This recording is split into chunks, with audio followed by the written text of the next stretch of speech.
one, and go. Well, it has been a while, but here we are for episode 4 of Seeing Red. Yes, we've been out for a little while. I had a sinus infection to fight off, but on top of the cocktail of Doxy, Sudafed, and Advil that I was told to take, also a nice win over Liverpool certainly was the medicine that I needed to help me push through and also give me a little bit of a happy memory there. But yeah, it's been plenty of matches elapsed since our last one, and I think we should just get straight into it. So, Josh, what has you seeing red?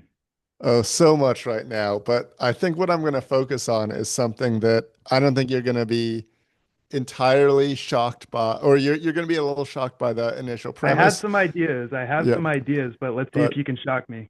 what I am seeing most read about is that it looks like our streak of finishing above Chelsea might be over. Ooh, And ooh, you that got me there. is I did not see that coming. I'll give you that one. so the last time Chelsea finished above us in the league was the 16-17 season when they won it lost.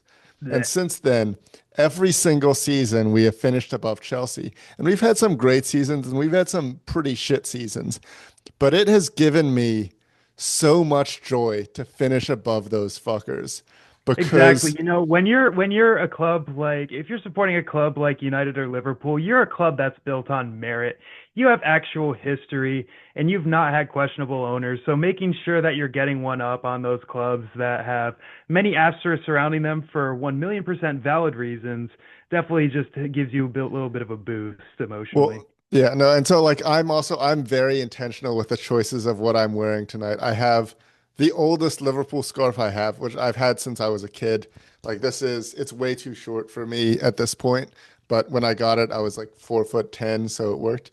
And I'm wearing my Stevie G shirt, or the And now only you're just Stevie about G, 10 foot two, so yeah, the only Stevie G shirt I have that still I can squeeze into, although it is a little tight. And there are two reasons for that. The first reason is just to talk about the time that I became a Liverpool fan and what finishing above Chelsea means to me. Because I um I started I did start watching after the Abramovich takeover. So I started watching, my first season was the 2004-2005 season.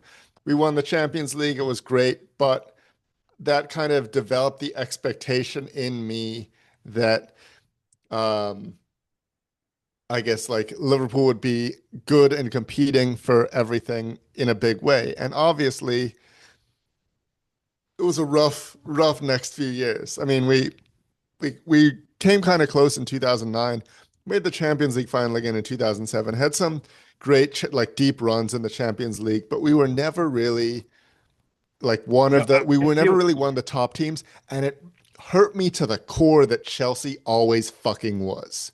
You know what, And honestly, I feel your pain in yeah, terms of timing yeah, because, outside of footy, my sport is hockey, and the first game I watched in its entirety was when the Washington Capitals won the Stanley Cup in that final game against the Vegas Golden Knights, and yeah, I have been like, well, where's our next cup ever since? I feel it. I mean, we've had wonderful stuff to cheer, but I yeah. totally feel your pain on the timing issue. Yeah.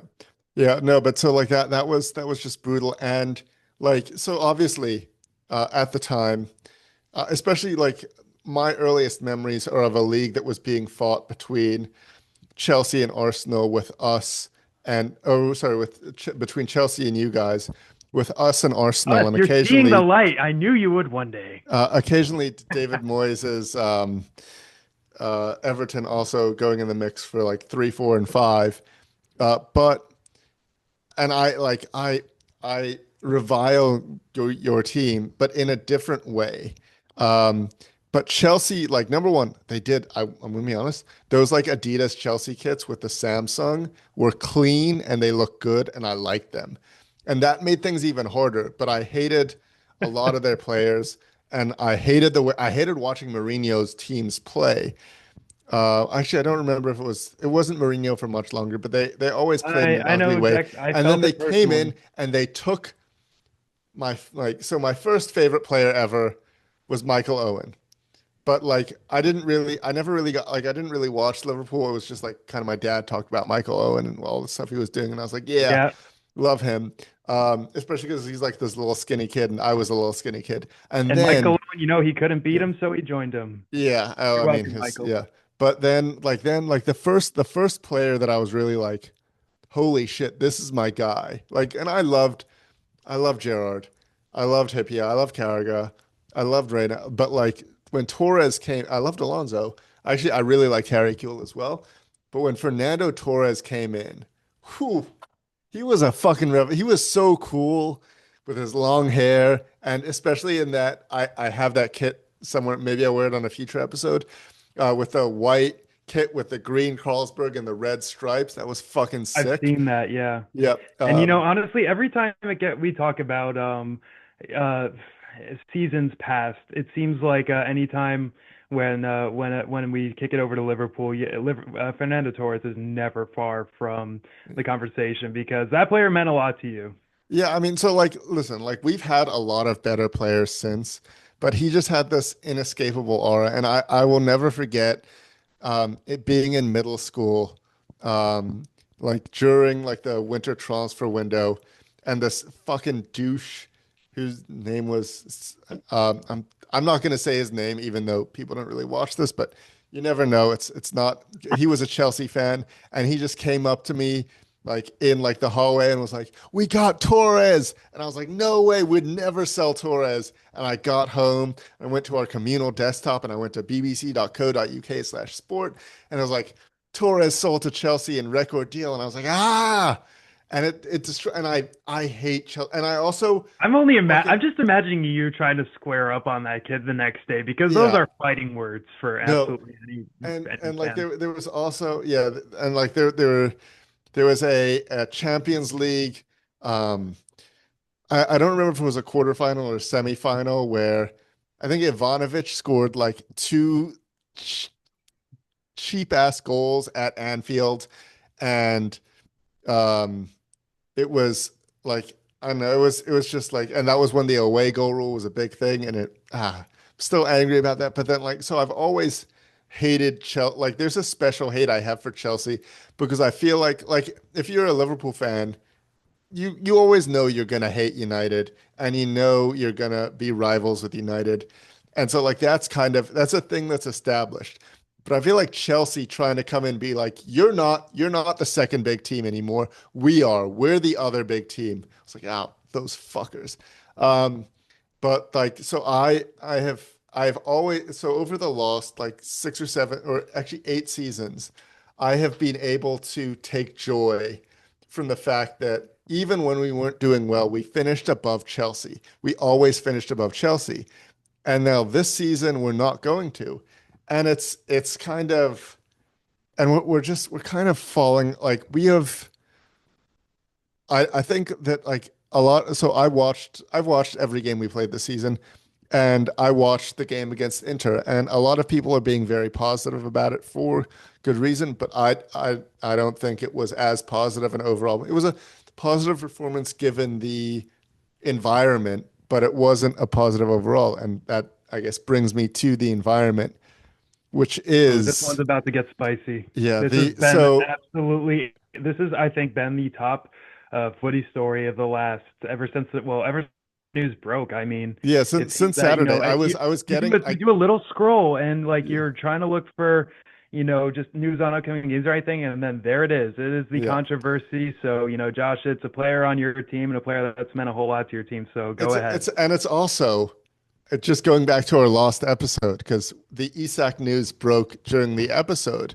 and one of the things that like you were like right, like you were like, oh, this could be something to worry about. Like you don't want Isak acting out, and I was like, well, one of the things is we have in the dressing room, Mo Salah can be like, hey, I'm Mo Salah, I've done more, and that shit doesn't fly here. And then to see him come out and do that was just brutal because like I think that the person who has spoken the best about this is once again Steven Gerrard, which is surprising because he's honestly not a great pundit. Um, but he basically like what he came out and said is with what Salah said, if he had said that in the locker room, if he had said that to Slot, if he had said that to an assistant coach, if he had said that to, especially if he'd said that to Virgil, that's fine. I think that type of stuff happens every single day. And but like you come out, it's also like he was coming off the pitch. The like some reporters like, hey Mo, do you have something to say? He was like, hang on, I'm gonna go shower, then I'll come back. And he came back and like so it wasn't just heat of the moment. That is the type of shit that like Heavily I when I saw it, I calculated. messaged my dad and I was like, I think he's done. I think he's not going to get to play for Liverpool again, which is brutally sad because as I've said on this podcast before, I think he's the greatest player in Premier League history. And he has been a big part of the reason that we have finished above Chelsea every single season of his Liverpool career because he also fucking hates Chelsea for different reasons. But it's like that and so I guess it is for someone to be like a top goal scorer, they kind of have to be an egomaniac. Like you have to believe like in order to take on a Premier League defender with the ball, you have to be like, I am gonna make this person who is one of the 30 best people in the world at what he does look like a fool. And maybe I'll do that to multiple people who are, and then I'm gonna do it against the keeper. And or I'm going to try something crazy and it's going to work. And to have that work again and again, you have to be an egomaniac. You have to be like committed to your craft. And also to come out and be such a whiny little bitch about not getting to play 3 games, that is also someone who, at the very least, he wants to keep playing for Liverpool and keep doing well. So then, but then, like to come out and do that, that has brought a shitstorm onto the club that is not like you that is just not helpful in any way shape. Like it reminds me too much of Ronaldo at United, and I don't ever want to think associate anything about Liverpool with Ronaldo's second spell at United. I Well, love that as honestly, someone who that was hates one Man of the, United, and but honestly, I think that was another thing that was defining of Ten Hag's stewardship of United because the minute yep. that he did the Piers Morgan interview, basically, I'm over here, I'm imagining myself like staring down Ten Hag, and I guarantee there were so many other United fans that were there with me, like, well, what are you gonna do? Yeah. Because honestly, at that moment for the manager, it's like, do you have a backbone or do you not? And then basically, if you do, he's really in a lose lose situation because Slot's in a position where it's like, he could say, we talked it over, but that's going to forever hang over whatever goes forward if Mohamed Salah stays at Liverpool because that means that, okay, well, that one player has a lot more sway than the manager. And, all the pundits have been out there saying, no one's undroppable. Roy Keane's among them and all the usual overlap squad. And then on top of that too, it's basically Slot's in a position where, he's going to have to show, does he have spine? But also, at least for me, the immediate concern that I have, and this is the concern that I had when not only the Ronaldo drama happened at United, but also the Pogba drama was going on because those two were very active in speaking to the media. Basically what I was wondering is like, wait a minute, is this an isolated incident of somebody who knows and to a degree proves that they're hot shit, and they feel like they have a degree of invincibility around them. Is this an isolated case for them, or is there a big ego problem that's going to the other players? I mean, yeah, well, I mean, once again, I do think like to try to be a professional player and win stuff, you kind of do have to be a bit of an egomaniac. And like so I also like this is I'm gonna do this from both Salah and Slot's perspective, and I'm gonna start with Slot's perspective. And I do think this is one thing that I didn't fully appreciate last season. But so it seems like the dynamic with the Liverpool coaches last season was that like Slot is really the tactical guy. Like he's the guy who's watching the film, he's figuring out how stuff works, and he is like going and developing a plan. And then his deputy last season was the guy who was like the man management guy, which like that was kind of with Klopp, it was the opposite, where Klopp was like very much the guy who was like his goal was to keep the players like their egos functioning such that they were like, I am amazing and I'm gonna run through a wall for that man. And then like his deputy, Pep Linders was much more like these are the X's and this is how I want everyone everywhere. And like that dynamic was kind of reversed. And then last season, the man manager guy, he got the job as Ajax coach, although he has since been fired, which is I guess a common trend of successful Liverpool deputies getting coaching jobs and immediately failing. But um, like, so I guess perhaps the new guy isn't at the guy who's come in to replace him isn't as good as like managing the egos of the players.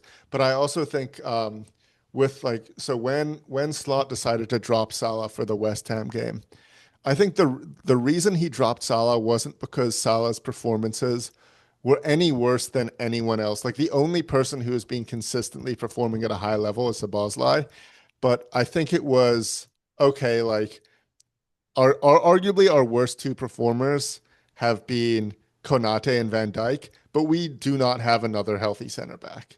Um, and so it was like, yeah, you can't really drop one of them. And then you look to the midfield, and it was, hang on, I want to check the lineup for the West And Ham you game know, and just while to. while while while you're checking that lineup, so that was actually one thing that a lot of other people have pointed to. Virgil van Dijk not being up to the level that we've seen in seasons past, and actually that was one thing I noticed in the United Liverpool game when the ball comes back out to Bruno, he lobs one backside. I mean Liverpool at that moment for the second Well, United so goal, they were all first pressing of all, forward. the first goal should have been stopped for a head injury. Fuck Um, off. Own but that nah like friendly fire incident. Yeah, nah. it's still a head injury, and that is still. But like, no, but it is it's a common problem.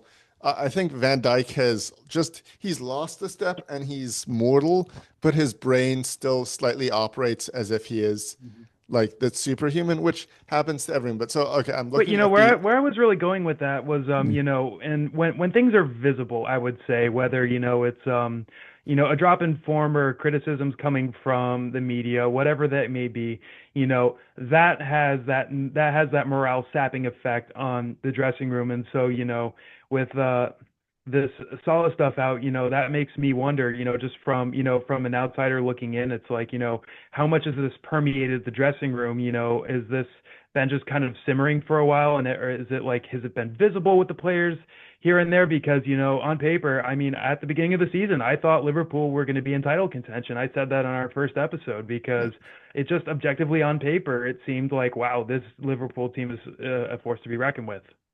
Yeah, so I think so I guess I think that it was I think what I said in the first episode I said I thought we were gonna kind of struggle a little bit through the first half of the season, that we had a better until like the team gelled because there was so much change, but that we had a better chance of winning the Champions League and the Premier League. I didn't expect us to struggle anywhere near this much. I thought would be in like fourth, like 5 or 6 point, like rough, like 5 or 6 points off the top, like with like a fairly Herculean task to do to win the league. But I guess so. Like going back to that, like the West Ham game, which I think was the crucial moment, where like so Van Dijk and Konate haven't been playing at their best, but you can't drop them. We don't have anyone else. Um, Gravenberg has been uh, like a little subpar. He hadn't, his levels hadn't completely dropped, but he'd been a little subpar.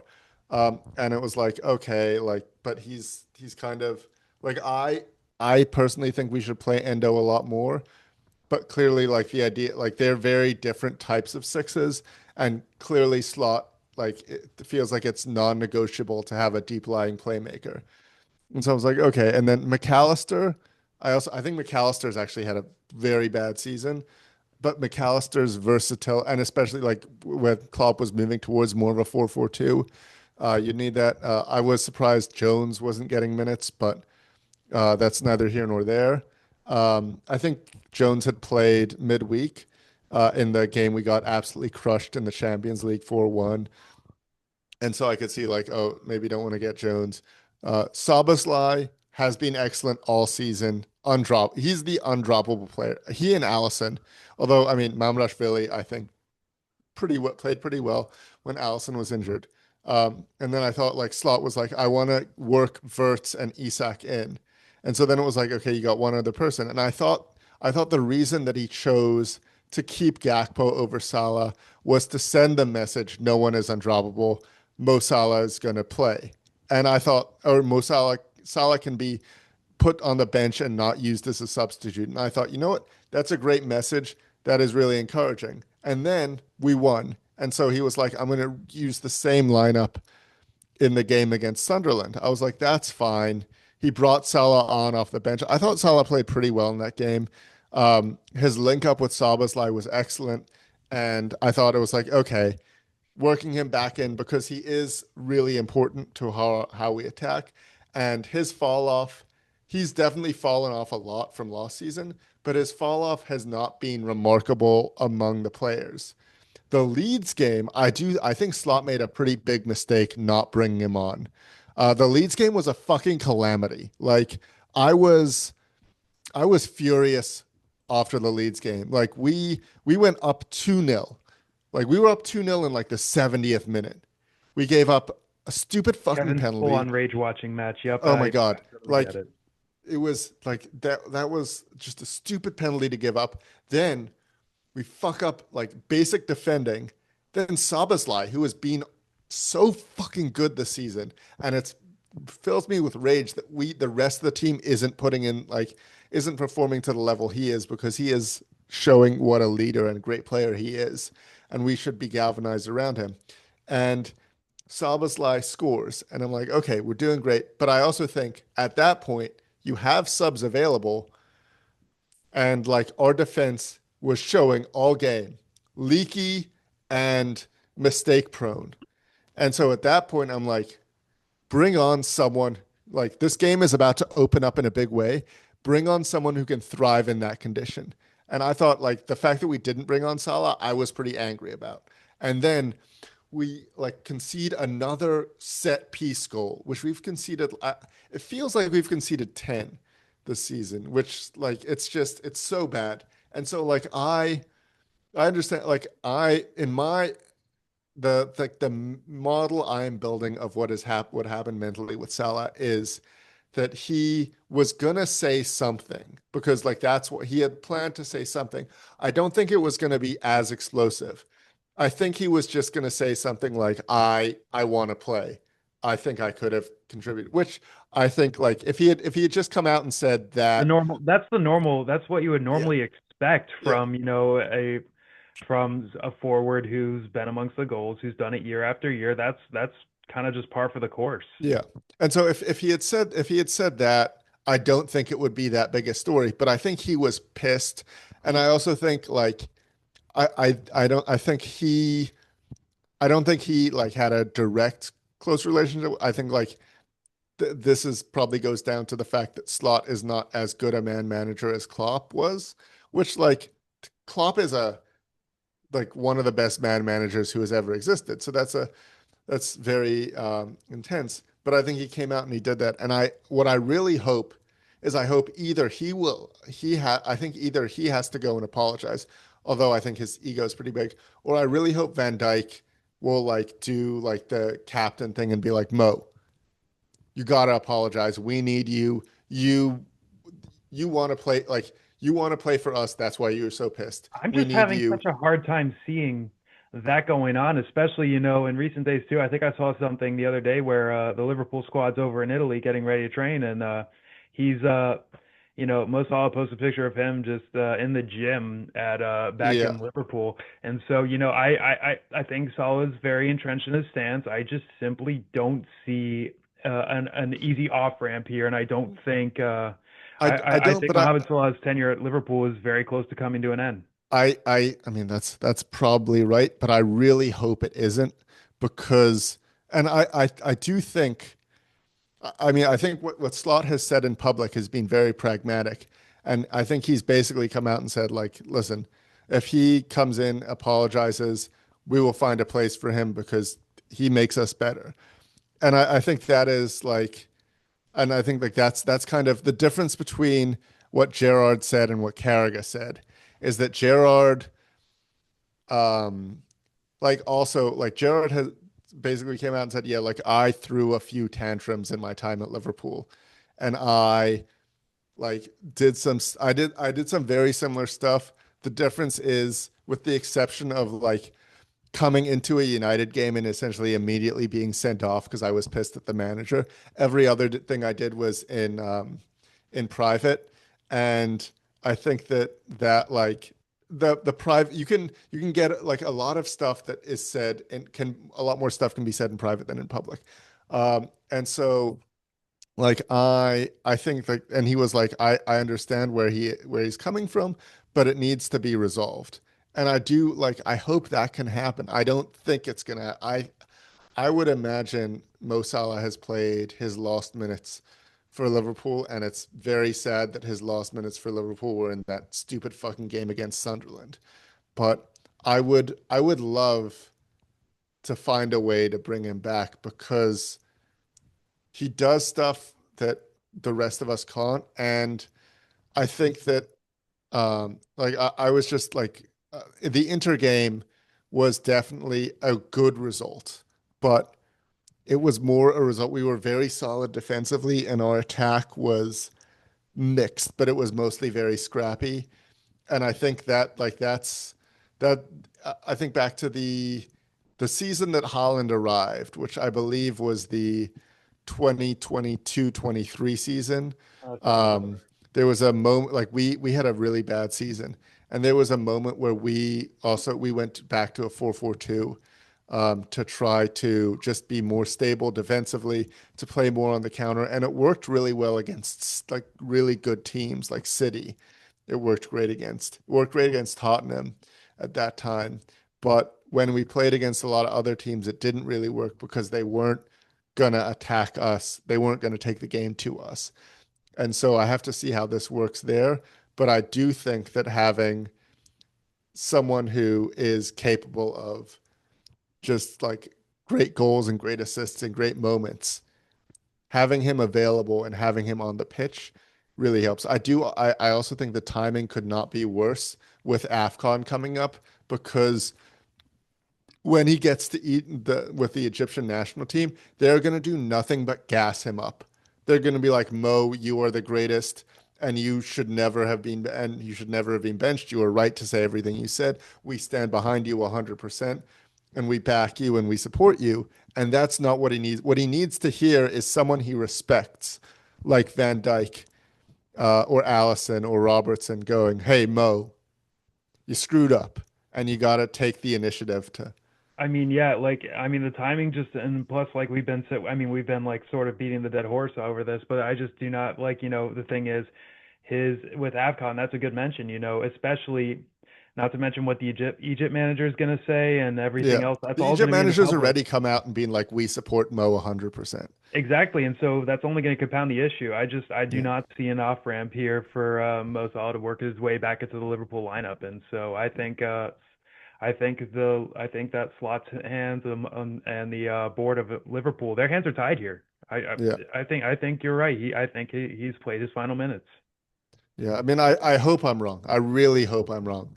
I really hope like I would be so happy to be wrong here. I would be like, because I love like Salah is one of my favorite players in his, like just the way he plays, the moments he's been a part of.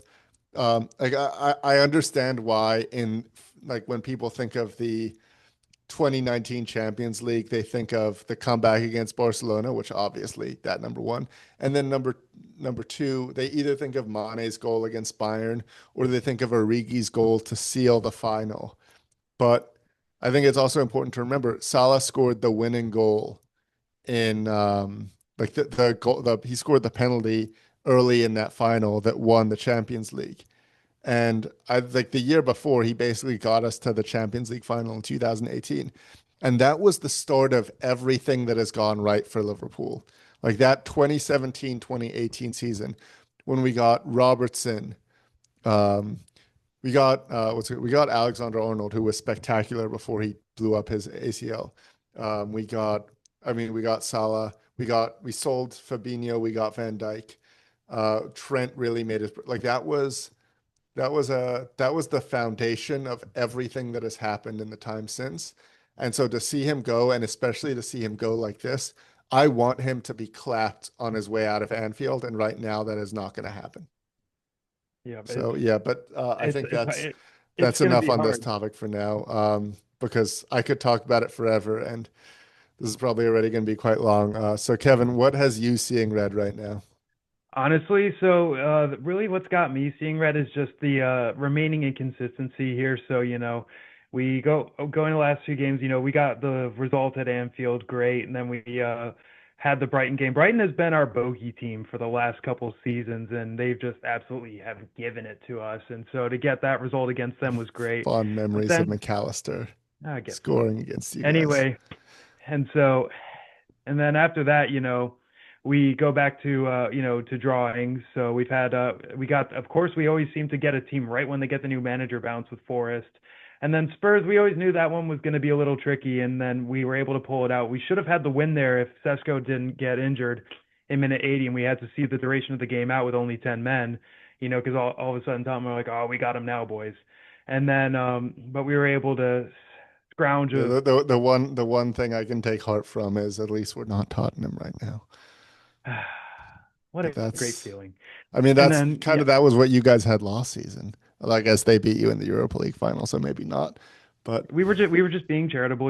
They've not had anything. Probably a lot of Spurs fans were on suicide watch. So, and then after that, of course, there was the loss against 10-man Everton, and then we just had the result against Wolves. So basically, what I'm seeing is sparks of brilliance punctuated by moments of what the fuck are we doing? That is the best way I can sum it up. And so, I think what we're starting to see is Emery starting to the system. So much is being spoken about the system, who belongs where, and then also it's still. I wish I could put my finger on it. Just there's so many moments where there's lapses in judgment. Dallo's had the finger pointed at him here and there, and then also the midfield is always going to be is a question at the moment. However, ultimately, I did say going into the beginning of the season that I'm cautiously optimistic. What's been nice over the since from the beginning of the season to now is the signings we brought in. All of them have been doing pretty well. Sesko, of course, he's got the most questions around him. However, right now with his injury, now that's making me it's think also for it's certain. always tough for strikers to like bet into a new system Exactly, and he didn't have a unless you're Holland. preseason, and he also it's like I'm wondering now with the knock that he had at Tottenham, it's like how long were you carrying that around for, and Yeah, how long was this gonna is an issue. However, the good news is he's probably going to be available in the near future, and then also of course the guy who's probably had the biggest questions because it was a last minute transfer was the new keeper Senna. And everybody was thinking that, oh, we're gonna get Emi Martinez from Aston Villa. We're gonna get this proven keeper. Oh, we got a 23-year-old, and I guarantee on transfer day he was probably the most searched guy on Google out of all of the transfers because no one's really seen him beforehand. And then he goes into the Sunderland game at a time when Sunderland were riding high, and we're over here just thinking, okay, well, things could get dicey here. And, he's showing his composure. He's getting applauded for punching away balls, doing the basic things that we've been deprived of when we had Anana between the sticks. And then this goes same. up in his first game. Are you Schmeichel? Are you Schmeichel? Are you Schmeichel in disguise? And the kid also he seems really humble. He's been able to block shots. He's very confident between the sticks, and also just how he carries himself in the media. He's kind of a quiet kid, and then Yeah, also he's like, guys, I'm not Schmeichel in disguise. I'm Senna Lamens. However, I think the faith that Eminem has putting him in immediately has paid off for us, and also it's nice to have that added assurance in goal. And Buemo's the one who's been lighting it up for sure. He's been yeah, amongst the he's goals, really but fucking good. It's quite yeah, he's disappointing. he's absolutely rapid. Him and Amada are on that right hand side. They're proving to be absolutely deadly over there. And also, however, Matthias Cunha, there's so many questions around him because so many people are like, this is going to be the guy. He's going to get all the goals and assists too because he was coming off a good season with Wolves.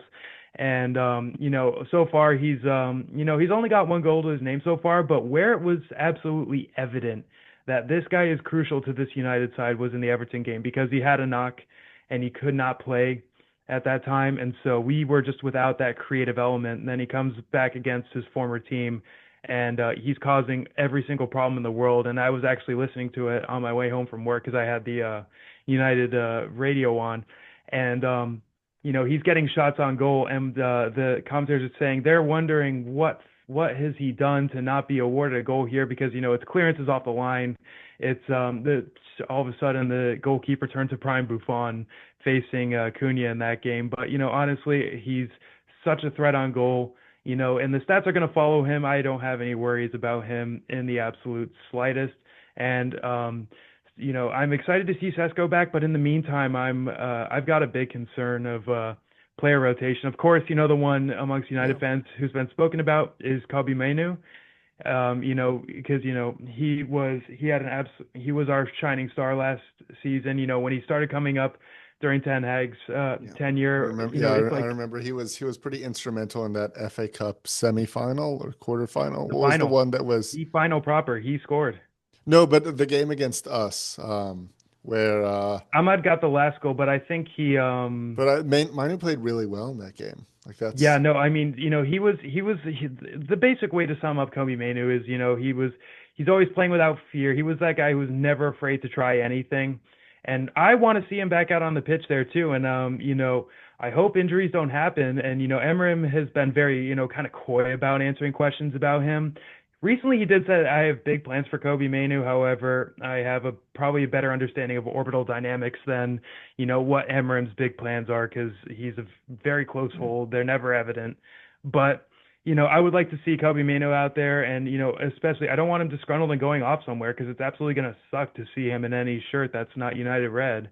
And, and also right now Xerxes, we brought him on against Palace and he scored, and so Emram's now going to be like, okay, well, with Sesko coming back, do I have to put Xerxes in? He did not start. He didn't start there against Wolves, but honestly, well, the thing I'm wondering is, where does he fit in? And I think, there certainly is a player there. He's toward the latter part of last season, he was getting his goal tally up, and then he gets injured, and so he's one who's fit and available. And Sesko, it's like, okay, well, not only is he coming off an injury, but also like you said earlier, it's hard for strikers to get acclimated to the Premier League, and so that's got to factor into Amarim's decision making as to am I going to have to go straight for Sesko or not? And yeah. I think if there's going to be any indicator here with Lisandro Martinez coming back, he's been subbed on in the final minutes of the last couple games, and even though we're short, De Ligt's out, Maguire's been out, with those two out, Amarim's like, I'm still going to be extremely cautious of how I deploy Lisandro Martinez because he's coming off a long-term injury. And I mean, I will say with like especially center back. I mean, we've talked about this with like how center backs basically have to be perfect to have a good game. But center back injuries can be absolutely killer. Like They just pierce your heart every single yeah, time. like the 2020-2021 season, um we were top of the league, and then Van Dijk got hurt, and then Matip got hurt, and then Gomez got hurt, and all of a sudden we didn't have a healthy center back, and we dropped like that was I think we lost like seven straight or something crazy. But like something that like is also I think making evaluating stuff in the league so much harder this season is like I guess I think there's like 4 points between fourth and 12th right now, and it That is sounds accurate. yeah. So like it's with the exception of like the worst teams and the best teams, it's a real crapshoot. And like every with like I don't know, it's like so. Admittedly, I don't know if you find this, but when Liverpool is doing badly, I watch a lot less soccer because I'm sad after the Liverpool game. I don't want to watch other Fair weather. stuff. I mean, I watch it. I still watch like two games a weekend, Oh but man. like when You are just when ousting yourself as a fair yeah. weather over here. No, No, no. if So I like if I if also I'm it's going through pain, I gotta watch. well, no. I mean, listen. I'm gonna watch every Liverpool game, but it's also like Oh, you when meant the games around the league. yeah, it's the games around the league. It's Oh, also gotcha, it's gotcha. like it's the yeah. No, I haven't. I've only missed the only times I've not watched Liverpool games are when I'm like physically unable to because of traveling I've been doing. Um, and that's true for the last like 6 or 7 years. Yep. Um, but the no Just the your general interest in the league fades when your club is not performing to Well, your so it's yeah, it's also like I like if especially if Liverpool is playing badly, I'm not gonna go on and watch all of like the punditry. I don't want to watch like I don't want to watch other fans like because when Liverpool's doing well, I love it. I watch everything. I watch Liverpool fan stuff. I watch other fan stuff to get them cope. I watch highlights. I watch like the pundits. I read like every single story in the Athletic. Um, but like it's less when that's not going well, it's a lot less fun Mhm. because it's a lot more fun to hear like a United streamer just having a Run. shit time than a United streamer having a great time. Um, But yeah, honestly, and so in terms of what you were saying about center back injuries too, so with you know, Maguire and Delict, both of them. I mean, like Delict had like basically, when he first came in, everyone thought it's like, man, this is the third club to fall for the Delict Ponzi scheme or whatever it was. It was, one of those no, he random ass was memes great that at you see scrolling. Ajax. He was Yeah, he so good. was. And then he goes to Juventus, to Bayern, and then he comes in, it takes him a little while to get his footing, and then, beginning of this season, he is looking at get back to his absolute best, and he's mid 20s, and so, Yeah, he's he's young. he's got a lot of the game left in him, and so, he was hitting his stride, and it sucked to see him get injured because he was really seeming like, just a very important factor of this United engine, especially in the back line, just with the added assurance. Yeah. And then also Maguire, it seems like, so much, this guy had so much stick thrown at him the last, you know, if for ever Basically like basically. 5 straight People years of people just have looked for absolutely any reason to throw it at him, and it's in the last. It I says mean, I that, think it was also because he was being compared to Van Dyke. and also, Because well, like it was he was like he was also the next big center and he was back also the transfer United afterwards. captain. Yeah. Also that captaincy weighs heavy on absolutely anyone. And so, Oh yeah. once he loses that, he's all of a sudden, he's like, I could calm down now. I feel a little bit of the pressure off me, and he's a very solid presence back there. Yeah. So, And I want. Sammy Hipia often talks or I mean, Sammy Hipia often talks about how like the best thing that ever happened to him was being stripped of the Liverpool Mhm. captaincy because he couldn't handle it. And like that's if you're at a big club and you're the captain, that is a huge thing to have on your shoulders. Fact of the matter is, some people can deal with it and some people can't. And Yeah. so, the thing is, once that pressure's off him, he's a solid presence at the back, and also he's a veteran presence at the back in the United shirt. He has all this Premier League experience with him, and so it's almost he's a calming influence there. And us United fans, we're singing his praises every time we see him now, and you were not getting that during his captaincy. I mean, I've absolutely loved him since day one, since we got him. But it's still, he definitely had his moments of errors, but those have just gone down exponentially since he took off the captaincy. And now with Delic coming in, he's looking absolutely solid, and now Martinez is coming back in, and so it's nice to know that we're gonna have this defensive absolute power coming back. It's been a little bit of well, okay, Luke Shaw's over here, who's he's done well, but also he's had his spells here and there where he's let bad things happen. But also, He's just Lenny he's Euro's he's also coming vulnerable online. to very pacey wingers. That is true. And then also, another thing too is, and Lenny Euro, I know the kid, you know, he's a 19, 20-year-old kid. And he did give away a penalty in a match there, but that he is an absolute rock solid presence back there. He knows how to put his feet in the right spot. And fact of the matter is, a defender, no matter who you are, you're gonna give away a penalty Oh yeah, once every now and but then. it's also defenders take often take longer to mature Yeah. because like that's like I don't know that's why I was so excited when I saw the 45 minutes we got of Giovanni Leone before he tore his ACL, where he just looked so fucking classy, and I was like, oh my God, this guy is going to come in for like the last 15 minutes of games. He's going to get a bunch of experience. He's not going to get worn out. He's going to learn from the best, and he's going to be the anchor of our backline forever. I also thought at one point that he would play with Mark Gahey, which I was still fuck you, Palace.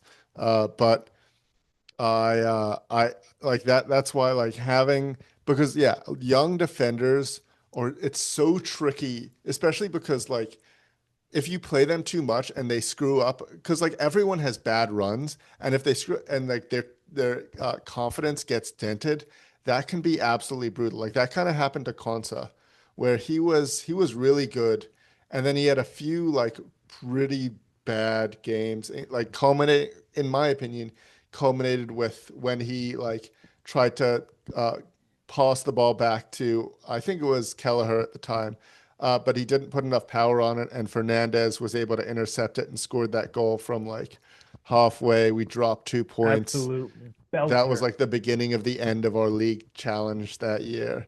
Man, I've And like watched that goal so many times back. But that yeah, type of no. that type of shit is like that's the type of thing where if you're a 27-year-old center back and you've had and you're in your prime and you've like had a lot of amazing moments, that dents your confidence, but you can come back from it quickly. If you're a young guy and that's like the highest leverage moment of your Yeah. career and you screwed it up, whew, Yeah, Lenny that Euro. I mean, weighs on you. if you saw him in the video afterward, he like he was looking despondent Yeah. at full time and walking off, and then Mason Mount's over there just like, hey, chin up, kid. Um, You know, and then that's also like the leadership on the team has to do a good job in like mhm. bucking the player up. And and so Lenny, but when I've seen Lenny Euro, he's been a very composed center back, and so I have no doubt the kid's going to come back, and I have no doubt he's going to continue being a bang up defender. It's just that in this little spell, it's like he's just got to learn, hey, this is part of the game. Yeah. So, and then also, in terms of also, players, I think the last one I really want to give a shout out to, besides Bruno, who's consistently doing well. Look up all his stats. He's leading the league in all very major Yeah, metrics he's for his playing position. unfortunately well. And, also we're starting to see Mason Mount come alive. He's got 3 goals in his last 4. He's being a threat any way possible. And, we're starting to see, it's like, oh, man, and he's staying healthy, knock I on mean wood. we talked about I think it was the first episode we talked about how like I was really pissed when you guys got Mount because I wanted him for us because when he's healthy, the value of it like because he also like he makes so many even if they're not always the flashiest, he makes so many high value like all of every like there's I almost never see That Mount free kick playing routine against and Palace, even when he makes very cerebral. decisions that don't end up well, whenever I look back on the decision, it's like he made the right decision. Sometimes it doesn't pull off because like the ball can bounce randomly, but Hmm. he presses incredibly smartly. He passes smartly. He is at like the maximum amount of aggression without being reckless, which is one of Yep. the highest compliments you can play to a player's brains. Like he doesn't have the like cheekiness, but he reminds me of Firmino in a lot of his approach to the game. You're like, oh, I love Firmino's. Firmino was like there's wasn't like I understand why I think he will probably be forgotten by the rest of the league. But like there's also a reason why his song calls him the best in the world. Because even though he wasn't the best in the world, Hmm. he made like the I think Klopp had a statement about him, which I think is kind of true of Mount as well, where if you watch the game, you don't always see him. If you watch him, you see the whole game. Yeah, and honestly, Mason Mount, he's starting to become, just he's almost become just like, yeah, he's gonna start week in and week out. He's in a very rich vein of form, and so I'm wishing him I wish him all the success in the world because we saw what caliber of player he was at Chelsea, and that during his United tenure, there's been injuries and there's been other stuff, but he's really just showing glimpses of his true potential. And I really just want him to stay on that route, especially as he's starting to enter his peak years, because he is younger than both of us, Yeah. and Which especially I being as also I cerebral as a player. controversial opinion. No one younger than us should be allowed to be paid a Premier League salary. It's easy. Yep, that's every now and then I just have to kick myself in the ass knowing I picked the wrong sport. But the thing is, with just Mason Mount being the player he is, with his capability and just his thinking and how he sees the game, you know, I want to see more of that player. Just it's pure entertainment when you see him. And so I guess the best way to kind of recap it all is, I'm still just, I still have questions about the system. I kind of do want to see it shifted a little bit. But especially we're coming up on a period where personnel are coming back. We're gonna have a very congested It does seem schedule. like the players have finally learned it, and like everyone is where they're supposed to be, and that does seem to present a challenge. Um, it'll be interesting. Like it's kind of similar to like what we've experienced with the 4-4-2 in the past, where it's Yep. like, oh, sometimes it's a lot better against good teams than bad teams. Um, Hmm. but I guess also like now that the players understand Amrin's system, he probably has the latitude to tweak things. Where I think beforehand he was just like, I've got to hammer this into them so that they understand where they're supposed to be, so that you can like start building the exceptions.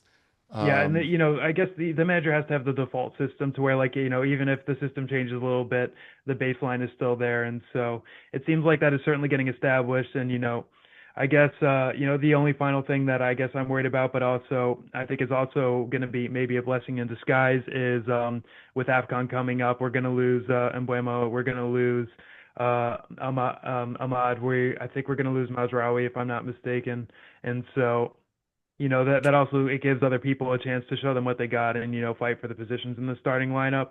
I'm a little worried about Buemo especially, but ultimately with players coming back and we've got our next five, we've got Bournemouth, we've got Villa who've been on an absolute banger of a run. We've got Newcastle, Wolves again, and then Leeds. So we got a good amount of games against teams that are certainly tricky. We've got a whole mixed bag of what they're going to encounter. So I'm really optimistic in terms of what we're going to see here from this United side.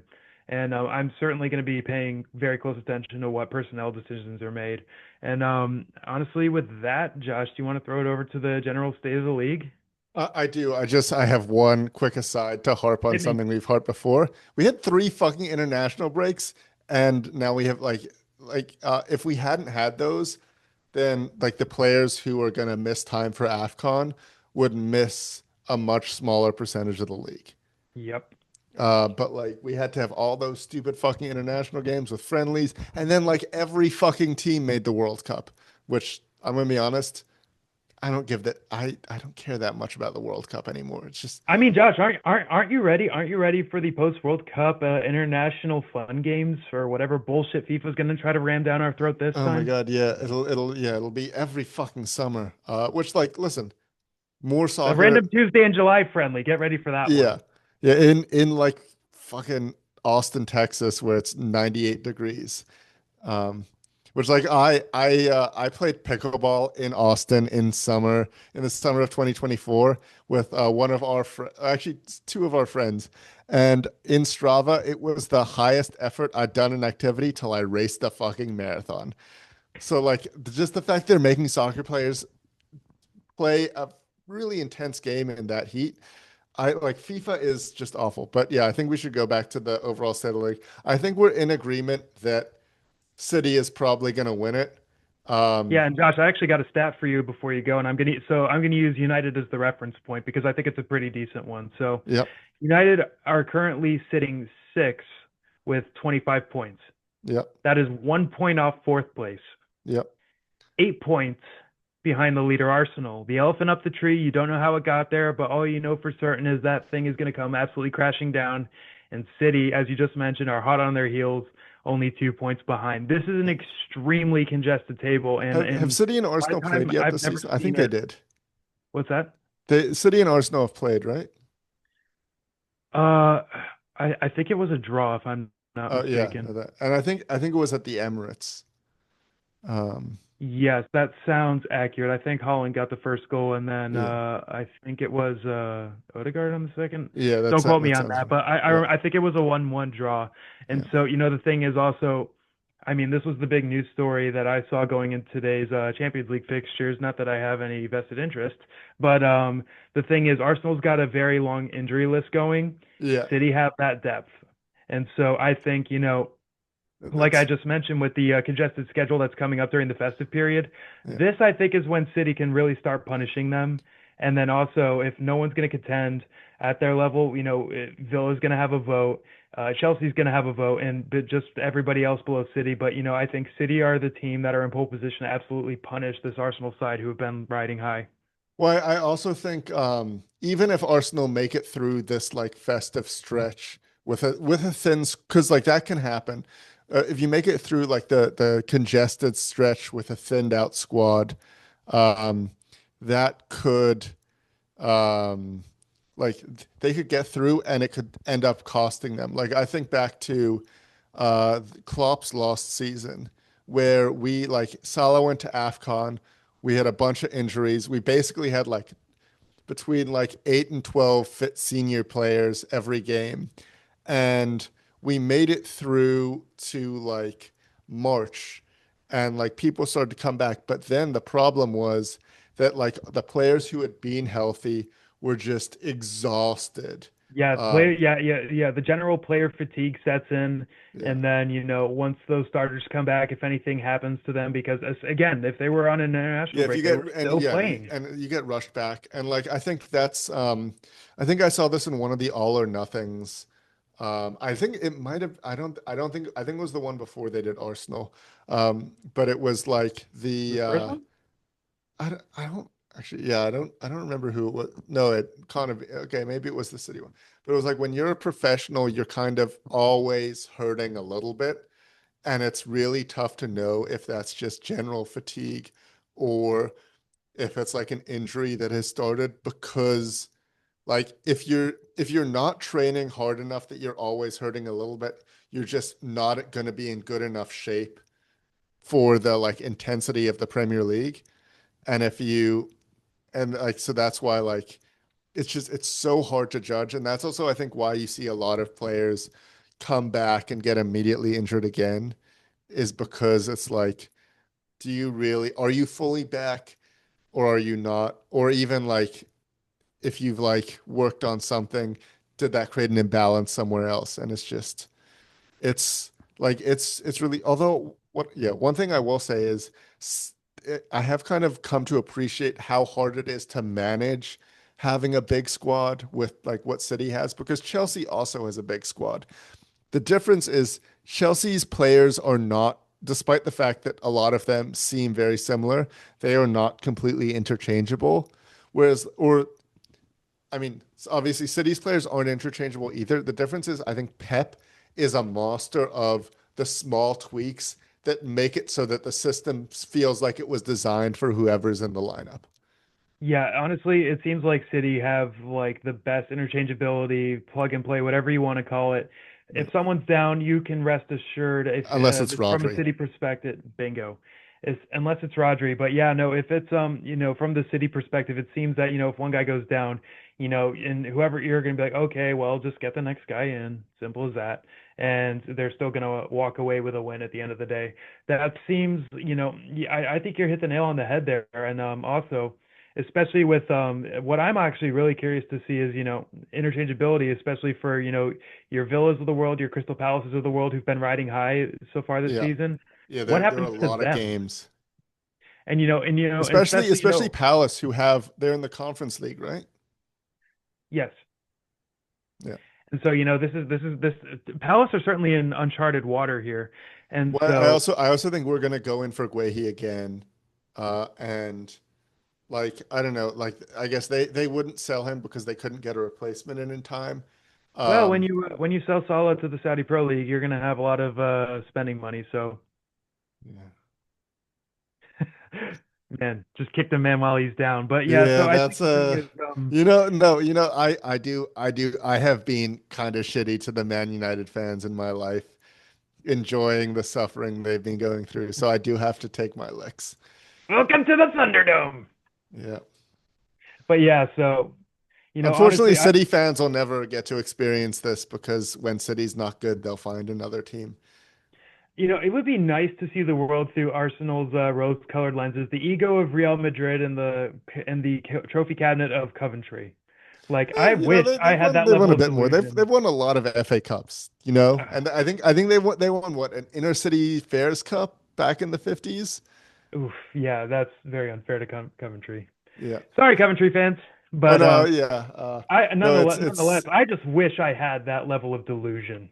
yeah, no. Did you see? There was like, and obviously, like they can cherry pick these, but there was like they I were do like all the they time. were going to an Arsenal fan outside of one of the games, and they were like, make a combined Arsenal and Madrid 11. And I'm pretty sure they picked like basically the Arsenal 11. I think no, actually even worse, it was an all-time Arsenal and Madrid 11. Oh And no, I don't think they had a I can one up this. They're yeah. just to play the one up game. They asked current squad versus United's treble winning squad. Somebody somewhere tell me how the fuck you think any of your Arsenal players are better than Yap stand back there or Dennis Irwin, mind I mean, you. it's almost like I feel a little bit bad for some of the Arsenal players that the Arsenal fans are who they have because like Odegaard, Rice, Saka, uh, even Raya, Gabriel, and like they have some incredible players, but I fucking hate all of them because of Arsenal fans and Arteta. Like those, Yeah, honestly, and it's if Arsenal fans just did not have their delusions and absolutely thought that they're the hottest shit ever, I would be a little bit more tolerable. But yes, I mean, at Mikel sports, you Arteta don't have to is be like fully so rational, insufferable. but you can't live in a different reality. What's mental is here's the thing. We're okay. There are Liverpool fans out there that are deluded. There are United Yeah. fans that are deluded. It exists everywhere. But the fact that it's just the Yeah, absolute it's the fact that it's entire hard to collective it's and I will of say I Arsenal fans. know at least one Arsenal fan who I know at least two Arsenal fans who are reasonable people, but like that's it. Like I've been to an Arsenal bar for a game, and like three or four normal people. Everyone else is like, Honestly, if you want to have an absolute shit time and waste a weekend, go to an Arsenal bar because you'll think a game of golf is on. Like literally, it's quiet. A goal happens, yeah, and then 2 rounds of "We love you, Arsenal, we do." yeah. And they steal a bunch of chants from other teams. Well, yeah, because none of them are creative enough to come up with anything, as Yeah, evidenced by the delusion. So clearly, their thinking is not their strong suit. no, yeah, no. So that's yeah. I don't know. I would. As much as like listen, I hate to see City win the league, but it's almost I feel like when City wins the league, it's kind of illegitimate anyway. Oh yeah, Um, I would tack I on I another would charge. I would hate like the idea that Mikel Arteta will go down as a Premier League winning manager Jesus fills Christ, me with quite a bit of I lose rage. And sleep over like, that. listen, yeah, not every Premier League manager was an all-time legend. But the Nope. way, like, I don't know, I saw on AFTV some of the fans were talking about like if he wins this, he's better than Klopp.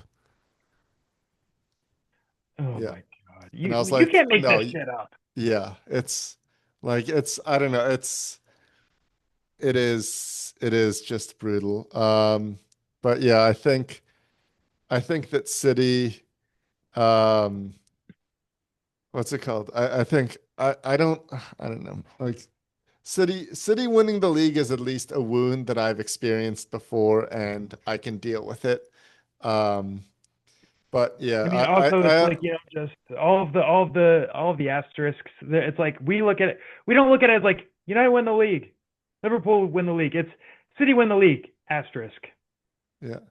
Um, yeah, well, it's also like I know that I will get some joy from Arsenal bottling it that will kind of make up for the pain of City losing it, That's um, one of the best or City feelings. winning it, which I don't know if I guess if City gets a lead and they bottle it, that'd be pretty funny too, and I'd probably get some joy from it, which would make Arsenal winning it.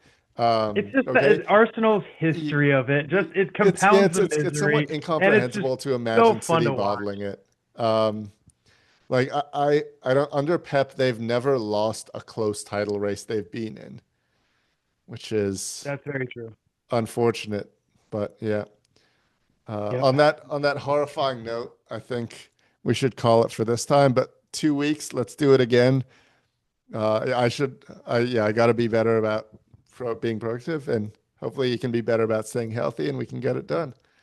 Yeah, maybe. Yeah, honestly, this is the time of year where just everyone gets sick, and so this year has just been like on your knees, face the wall, pop, Yeah, because I just have not been having the best run of luck there. So I wonder if United, honestly, it was around the same time when United dropped the Everton game. I think that definitely had something to do with it. So if you care about your health, don't get so invested into your team. However, we're too far gone at this point. yeah, no, I couldn't. Yeah, I don't even like I don't even most of my winter running gear is Liverpool training stuff at this point. Uh, I'm yeah too far gone. All right, I'm gonna stop the